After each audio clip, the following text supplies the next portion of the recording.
All right, so it's the next day. I went to Home Depot and picked up a couple of things that I need to hook up this hose to some PEX piping and irrigate the trees here. So the first thing I got was a connector for the hose. This is I think it's a 3/4 inch to 1/2 inch. This 1/2 inch then screws into this fitting that has pretty much a friction grip fitting for the hose. I am going to put a clamp on it, and I'll show you how to do that in just a second.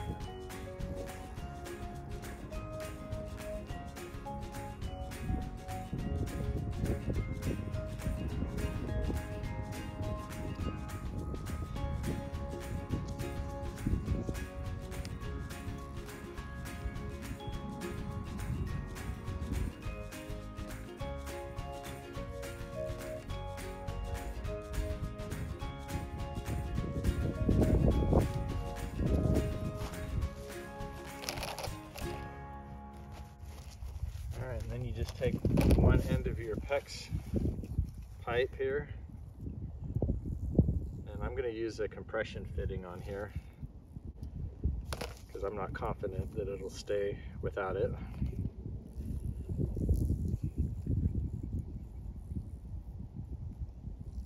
I'll just push that on there and tighten that up.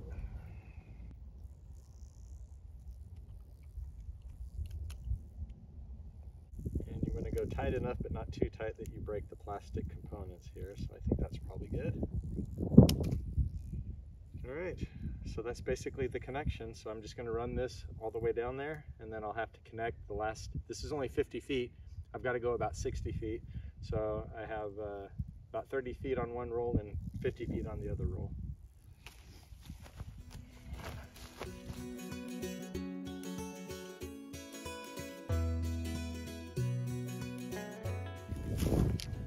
So about every 10 feet or so, I'm going to put one of these in.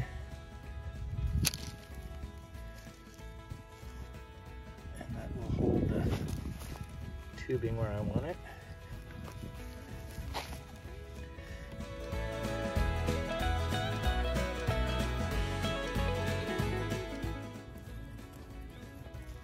So I used that coupler to put these two together. I forgot to hit play to show how to do that, but basically it's really easy. I have another one in here. So this is the coupler.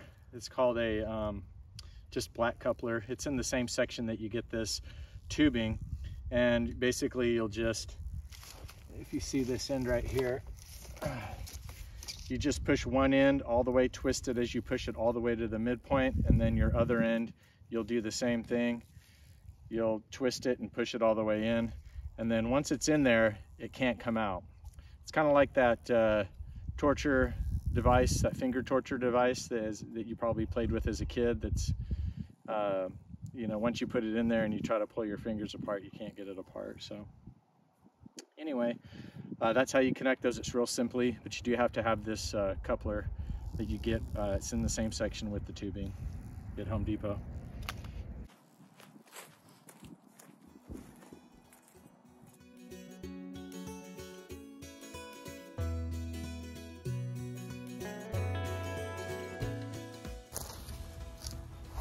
So the way that we end this is also in that section. You'll see this little device right here. It's just got two holes in it, and what you'll do is just cut it where you want to end your pipe. So I'm just going to use an X-Acto knife to cut it, and then what you'll do is you'll slip this on like so. And then you just bend it back this way and then slide that on like that. And believe it or not, that's enough to keep it from water coming out the end. And then I usually just stake the terminal end down so it doesn't flop around. All right, and that's all you have to do to lay the tubing down. So the next thing that we'll do is we'll put each individual sprinkler going to each tree that'll drip irrigate each one of these trees. All right, so for this part, we're gonna need some smaller tubing. You need this little punch. It's called the D44 punch hole. And then you'll need as many of these sprinkler heads as you want to put out. So basically what you do is you use this to make a punch, and you kind of twist it as you punch in there, and it'll go through. At least it should.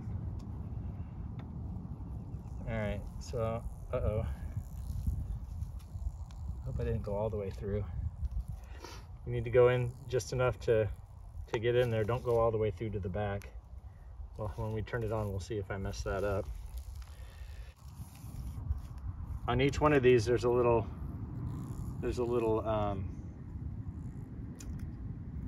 coupler.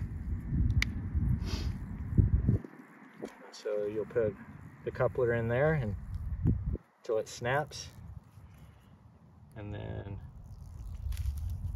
you'll decide how long you want it. So we want to put it about right here.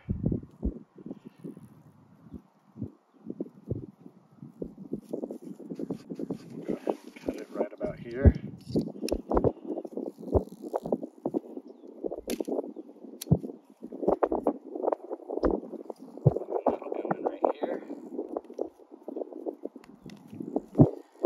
Your end on the sprinkler head, and then just bring it to where you want to put it. I just put mine right next to the stem there, and hopefully that should be enough to keep it watered.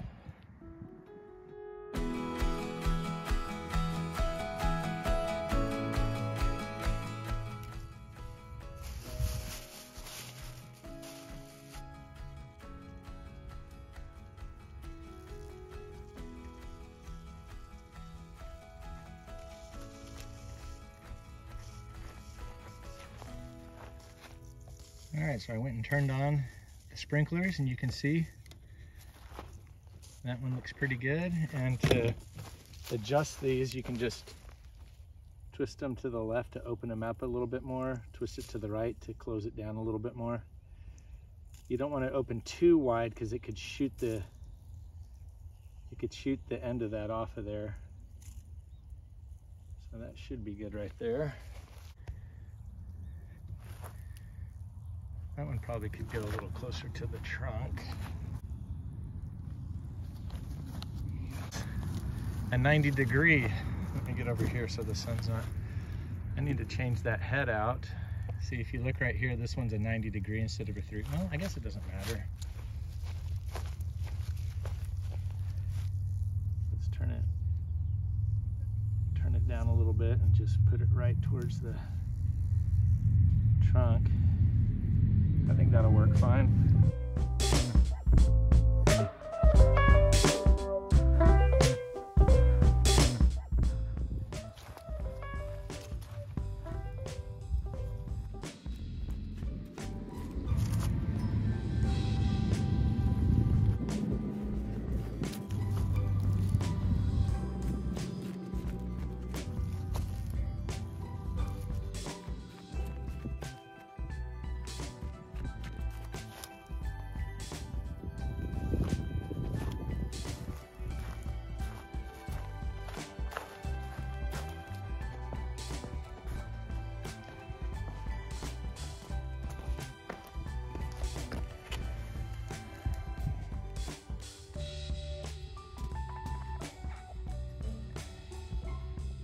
Turn that solenoid off.